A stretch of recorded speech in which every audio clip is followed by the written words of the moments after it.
Monsieur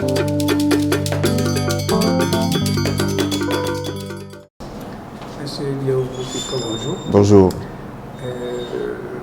Vous venez de prendre part à un séminaire atelier. Oui. Veuillez bien nous dire en quoi consistait votre intervention. Bon, disons que je n'ai pas pris part à l'atelier en tant que participant, mais j'ai pris part à l'atelier en tant que formateur. Et il m'était demandé de discuter avec mes auditeurs. Je dis auditeurs parce que ce ne sont pas des élèves, ce ne sont pas des étudiants, c'est des grandes personnes.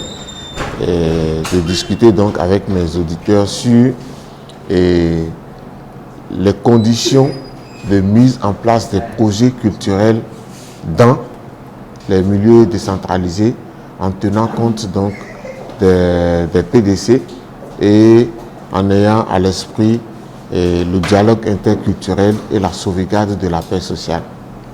Donc moi, en tant que administrateur de la chose culturelle désormais, je suis actuellement à un poste à la mairie de Parakou. Donc je suis en contact permanent avec et les acteurs culturels de Parakou et le PDC. J'ai coaché pas mal de projets donc dans ce sens et les organisateurs ont trouvé que j'étais la personne la mieux indiquée pour entretenir l'auditoire ici sur cette thématique.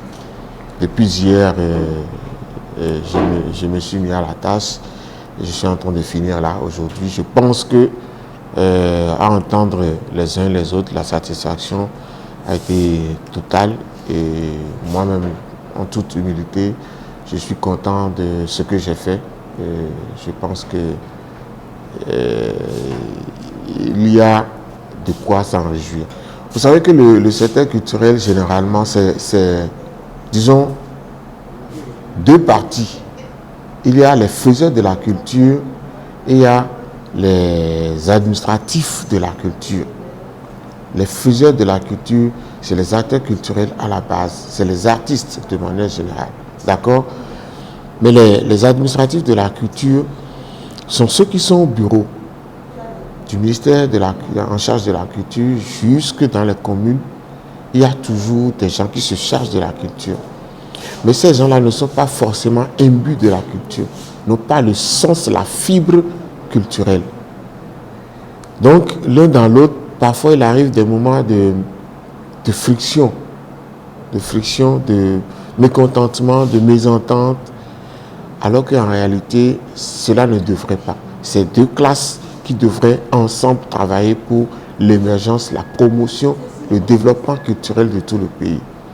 Donc, il est forcément nécessaire de faire comprendre aux acteurs culturels qu'ils ont des droits qui sont définis depuis la loi 1999, la loi sur la décentralisation, donc qui confère aux mairies des devoirs de soutenir, de mettre en place des infrastructures culturelles dans les communes, les arrondissements, de soutenir les artistes, les faiseurs de la culture et d'entretenir les lieux, les infrastructures d'expression de ces acteurs culturels.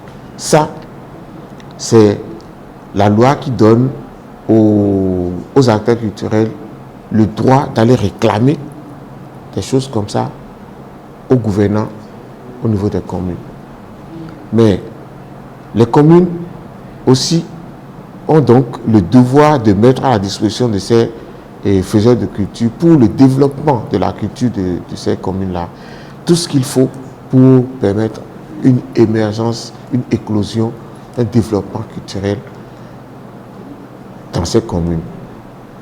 N'oublions pas que la culture, comme tous les autres secteurs, est un levier de développement, un levier durable de développement. Et ça, il faut que de part et d'autre, nous puissions le comprendre, surtout que les dirigeants politiques puissent comprendre que le développement culturel, le développement touristique, le développement artisanal, c'est une alternative au développement durable de leur commune. Il n'y a pas que la santé, l'école, c'est bon, l'éducation et tout ça, c'est très bon. Mais à côté, il y a aussi que la culture, le tourisme, l'artisanat, c'est un tout qu'on pourrait mettre ensemble donc, pour faire développer ces entités décentralisées. Voilà. Alors, est-ce que vous avez un mot à dire sur les associations qui ont initié ce projet? Oui, je tiens à les remercier.